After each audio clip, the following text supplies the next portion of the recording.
1월 19일 오래 참으시는 하나님. 열왕기하 8장 16절에서 22절 말씀. 이스라엘의 왕 아합의 아들 요람 제5년에 여호사밧이 유다의 왕이었을 때에 유다의 왕 여호사밧의 아들 여호람이 왕이 되니라. 여호람이 왕이 될 때의 나이가 32세라. 예루살렘에서 8년 동안 통치하니라. 그가 이스라엘 왕들의 길을 가서 아합의 집과 같이 하였으니 이는 아합의 딸이 그의 아내가 되었음이라. 그가 여호와 보시기에 악을 행하였으나 여호와께서 그의 종 다윗을 위하여 유다 멸하기를 즐겨하지 아니하셨으니 이는 그와 그의 자손에게 항상 등불을 주겠다고 말씀하셨음이더라. 여호람 때에 에돔이 유다의 손에서 배반하여 자기 위에 왕을 세운 고로 여호람이 모든 병거를 거느리고 사일로 갔더니 밤에 일어나 자기를 에워싼 에돔 사람과 그 병거의 장관들을 치니 이에 백성이 도망하여 각각 그들의 장막들로 돌아갔더라.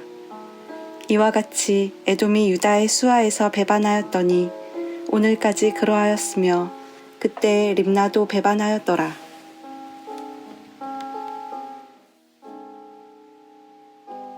우리가 죄악 가운데 있어도 바로 심판하지 않으시고 돌이킬 때까지 기다려주시는 하나님의 은혜에 감사하게 합니다. 등불에 해당하는 히브리어 니르는 상징적으로 아버지의 뒤를 이어 왕위에 오르는 아들 또는 아들을 통해 이어지는 왕조를 의미한다. 궁극적으로는 메시아를 통하여 성도들에게 베푸실 하나님의 인격적 인도를 나타낸다. 하나님은 다윗과 맺은 언약을 기억하셔서 남왕국 유다의 왕들이 악한 일을 저질러도 왕위가 이어지게 하셨다. 하나님께 불순종하고 말씀대로 살지 않으면서 그래도 괜찮네 라고 착각하면 안 됩니다.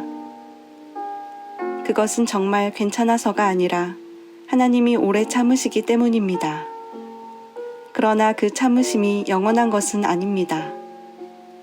첫째, 멸망하지 않는 유다. 여호람 왕은 유다를 다스리면서 다윗의 모범을 따르지 않았습니다.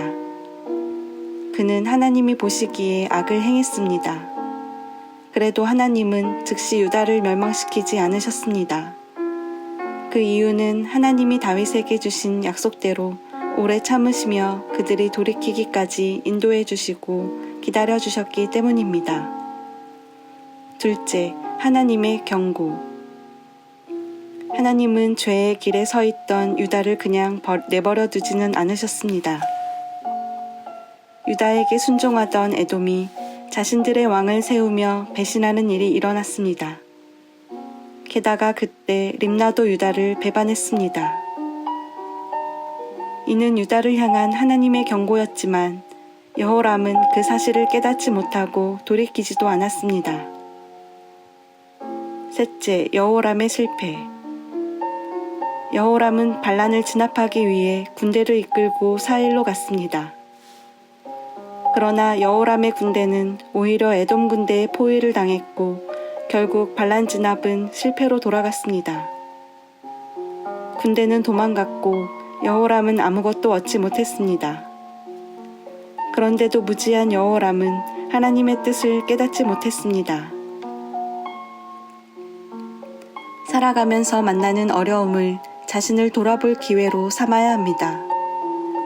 특히 자신이 하나님의 말씀대로 잘 살아가고 있는지 점검해 보십시오. 모든 고난이 하나님의 징계는 아닙니다. 하지만 작은 어려움 속에서도 자신을 돌아보며 하나님께 더 가까이 나가는 것이 바르고 지혜로운 선택입니다. 하나님의 오래 참으심을 핑계로 방종하지 않도록 조심하시기 바랍니다.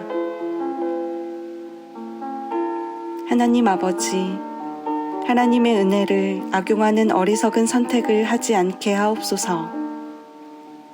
예수 그리스도의 이름으로 기도합니다.